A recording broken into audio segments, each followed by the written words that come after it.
Shalom Bapak Saudara-saudara, kawan-kawan guru-guru sekolah minggu dimanapun berada. Salam jumpa mengenang, masih di video sermon singkat sekolah minggu. Melayani sekolah minggu adalah keputusanku, tetapi melayani Tuhan adalah kewajibanku. Tetaplah setia, Mar Sermon melayani, berikan pelayanan yang terbaik. Apapun situasi pergumulan di gereja kita masing-masing, perihal sermon, kiranya video ini dapat membantu Amanginang dimanapun berada. Bapak Ibu Saudara-saudara, kita sudah memasuki minggu-minggu sengsara Amanginang ya. Dan mari kita persiapkan segala sesuatu yang berkaitan dengan Jumat Agung, Paskah di kegiatan-kegiatan sekolah minggu kita. Mulai dari sekarang Amanginang ya, jangan tunggu mendekati hari H baru kita persiapkan Jumat Agung dan Paskah sekolah minggu. Mari Mar Sermon Bapak Ibu Saudara untuk jam minta sekolah minggu tanggal 11 Februari 2024. Lukas 9 ayat 22 sampai 27. Dan Yesus berkata, Anak manusia harus menanggung banyak penderitaan dan ditolak oleh tua-tua, imam-imam kepala, dan ahli-ahli Taurat.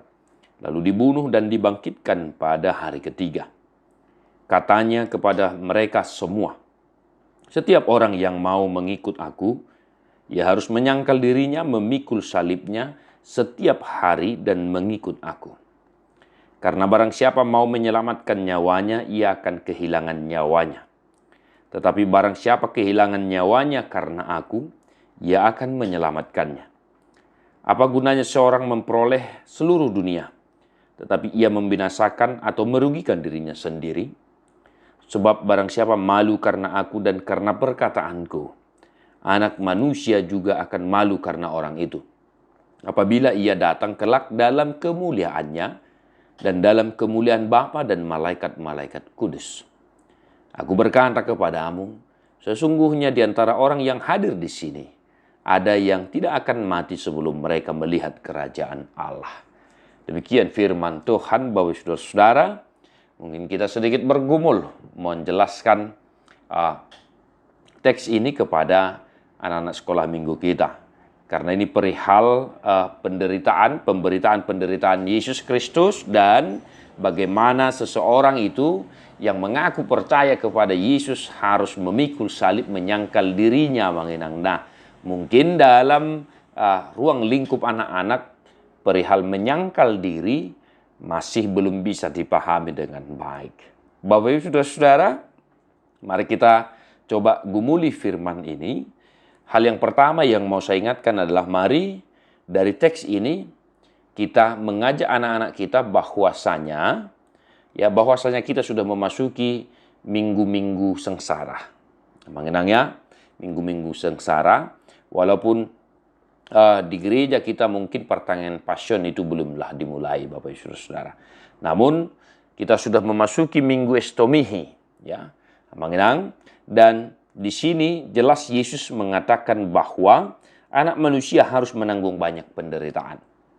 Nah, agar anak sekolah minggu kita juga boleh mengingat atau memahami sedikit perihal kalender gerejawi, bahwasanya setelah minggu Epifanias kita akan memasuki minggu-minggu sengsara Amanginang.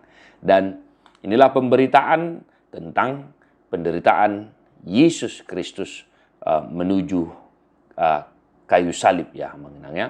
Nah, yang kedua Amanginang, bagaimana pemahaman atau pengertian menyangkal diri dan memikul salib setiap hari dalam pemahaman anak-anak. Nah, kalau kita mungkin orang dewasa sudah bisa memahami apa itu menyangkal diri, memikul salib setiap hari.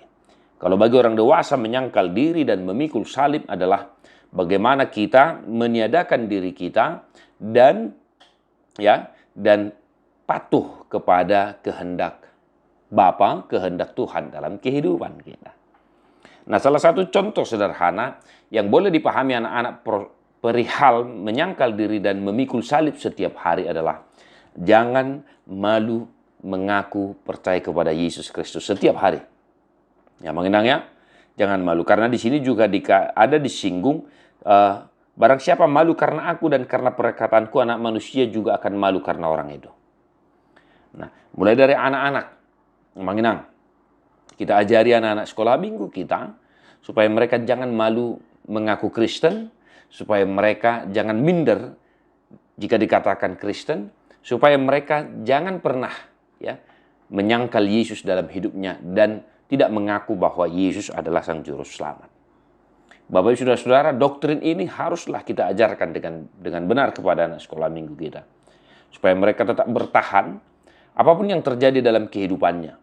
Mereka tetap setia kepada Kristus sampai akhir hayatnya. Nah, itu amanginang yang kedua ya. Dan yang ketiga, mungkin untuk horong besar ini boleh kita ajarkan Bapak Saudara-saudara. Horong 3 kelas, ya kelas 5, kelas 6 atau kelas 1 SMP lah. Ayat 20, mana ini tadi? Ayat 25 ya. Apa gunanya seseorang memperoleh seluruh dunia tetapi ia membinasakan atau merugikan dirinya sendiri? Nah ini perihal keinginan atau niat untuk mencapai sesuatu hal. Bapak saudara-saudara, bagi kita orang dewasa, janganlah sampai mengorbankan harkat dan martabat. Janganlah sampai kita mengorbankan iman kita hanya demi sesuatu. Nah, kepada anak-anak, jangan sampai mereka melakukan hal-hal yang tidak baik hanya supaya ingin mendapatkan sesuatu. Janganlah mereka sampai mencuri, misalnya menginang jika hanya untuk membeli jajan dan lain sebagainya. Supaya mereka jangan terbiasa melakukan hal-hal yang tidak baik demi ya hanya untuk memperoleh sesuatu hal. Nah, beberapa hal yang saya jelaskan tadi amanginang boleh kita ajarkan kepada anak-anak sekolah minggu kita, improvisasi kembangkan di daerah kita masing-masing sesuai dengan SDM anak-anak sekolah minggu kita. Kiranya dapat membantu persiapan kita. Jangan lupa Bapak Saudara-saudara, agenda sekolah minggu, buku ende sekolah minggu, Alkitab dan alat peraga lainnya. Salam Sunedeisis. God bless you non-stop.